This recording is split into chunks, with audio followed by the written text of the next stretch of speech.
The Odyssey's deadly lure, the Sirens' fatal call, the song that kills.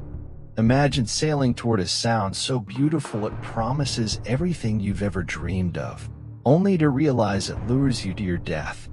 That's the deadly challenge Odysseus faces with the Sirens, creatures whose song no man can resist. Welcome to Gods and Heroes Unveiled, where we breathe life into Greek mythology. Today, we're diving into the Odyssey's deadly lure, the Sirens' fatal call, exploring how Odysseus outwits their fatal melody with his signature cunning and insatiable curiosity. If you're hooked on epic tales of gods and heroes, subscribe now and sail with us through the Odyssey. Let's face the music. The Sirens' lethal charm. After leaving Circe's island, Odysseus steers his lone ship through Poseidon's unforgiving sea, his crew weary but alive. Circe, now an ally, warned him of the Sirens, creatures perched on a rocky isle, their meadow strewn with the bones of sailors. Their song isn't just beautiful, it's a weapon, weaving promises of wisdom, love, and secrets tailored to each listener's heart. Men who hear it lose themselves, steering toward the rocks or leaping overboard, only to drown or rot under the Sirens' gaze. They're not monsters like Polyphemus or witches like Circe. There's something worse, seductresses of the mind, exploiting desire itself. For Odysseus, this is no small threat. His men, battered by cyclopes and storms, are vulnerable to such a lure. Even he, the man who tricked Troy, isn't immune. Circe's warning is clear: no mortal escapes the Sirens' call unchanged. Yet, their power fascinates him. The Sirens don't just tempt with pleasure, they offer knowledge, truths about the world and the self. For a man driven by curiosity, this is catnip. Odysseus, who explored a Cyclops' cave just to see, now faces a danger that plays directly to his weakness. The stakes are brutal. One wrong move, and his ship, his last link to Ithaca, smashes on the rocks, his crew lost, his journey over. Poseidon's curse hovers, making the Sirens' island a perfect trap, a test not of strength but of will. As their faint song drifts over the waves, Odysseus must act fast, his mind already spinning a plan to face the unfaceable. The plan: cunning meets curiosity. Odysseus doesn't flee the Sirens, he confronts them, balancing survival with his thirst to know. Circe gave him a strategy, but he twisted it into something uniquely his own. He orders his crew to plug their ears with beeswax, kneaded soft to block the song entirely. They'll row blind to the danger, deaf to the lure. But Odysseus? He refuses to block his ears. He wants to hear the Sirens, to know their truth, even if it risks everything. Instead of succumbing, he has his men tie him to the mast, ropes biting into his flesh, with strict orders: no matter how he begs or rages, don't untie him until they're past. This is genius. A plan that lets him indulge his curiosity while chaining his impulses.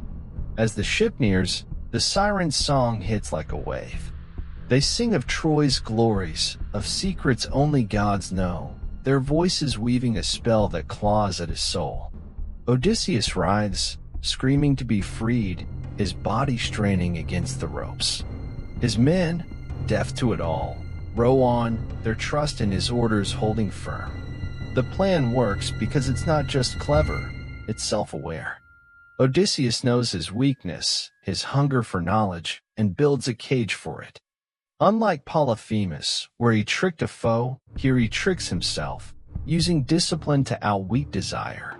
The ropes aren't just physical, they're a symbol of his control, a mortal defying a lure meant to break him. His curiosity doesn't doom him, his cunning channels it, turning temptation into triumph. The aftermath: a hero tested and changed. The Sirens' island fades behind, their song silenced, but the encounter leaves ripples. Odysseus survives, the only man to hear their call and live, his ship intact, his crew unharmed. It's a victory of intellect, proving his cunning can tame even divine temptation. Yet, it's not without cost. The experience shakes him. Those moments thrashing against the mast expose a raw, desperate side, a man nearly undone by his own heart. His crew, rowing blindly, saw their leader beg, a crack in the hero who saved them from Polyphemus and Circe. Trust holds, but it's strained. They've glimpsed his limits. The Sirens mark a shift in the Odyssey. Before, Odysseus faced physical threats, giants, witches, but here, the enemy is abstract, a sound that attacks the mind. Surviving it strengthens him, sharpening his resolve as he nears trials like Scylla and Charybdis. Yet, it deepens his burden. Each test chips away at his men's numbers and his own endurance, Poseidon's curse ever present. The Sirens' lure echoes his larger struggle, the pull of giving up versus the drive for Ithaca. His curiosity, once a spark for the Trojan horse, now risks his life, but his ingenuity saves it, tying him, literally, to his goal. The encounter adds a layer to his legend, a hero who craves the unknown but masters it through sheer will. For his men, it's a silent ordeal, their loyalty tested as they ignore his cries.